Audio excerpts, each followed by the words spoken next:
بہت کم لوگوں کو یہ خیال تھا. تو مین کوشچن اٹھا کہ خدا بار بار کیوں اپنا نام ریپیٹ کرتا ہے قرآن؟ کیا وہ ایگوئسٹ ہے؟ اتنا خود پرست ہے خدا بھی کہ اسے اپنے سوا کوئی شے نظر نہیں آتی ہے. Why does he mention his name again and again and again?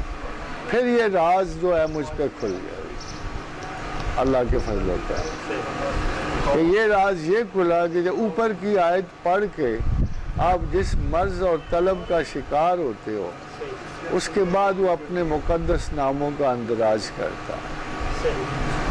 مثلا وہ جو بڑے بڑے امراض ہیں آپ کے اندر، جیسے اس نے کہا کہ عزرت الانفس الشح، میں نے تمام جانوں کو بخل جان پہ جمع کیا، مگر اگر خدا نہ چاہے تو کسی جان کو بخل جان سے نجات نہیں. اس کے بعد اس نے کہا واللہ شکور حلیم عالم الغیب والشہادت العزیز الحکیم.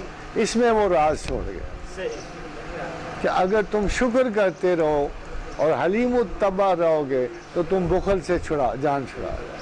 یہ وہ راز تھے جو قرآن کی آیات.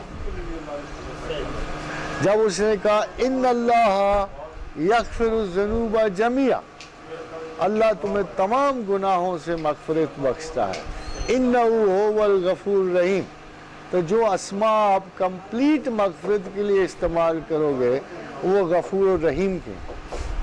پھر حضرت یہ ریپیٹ ہوا کہ ما ابری و نفسی، نفس سے کون بری؟ ان النفس لعمارۃ بالسوء، یہ تمہیں ہمیشہ برائی کا حکم دیتا ہے. الا ما رحم ربی، ہاں اگر اللہ رحم کرے تو نجات ہے. ان ربی غفور الرحیم. دیکھا آپ نے راز کیسے کھولتا ہے؟ یہ وہی غفور الرحیم. سمجھ آ گئی نا آپ کو؟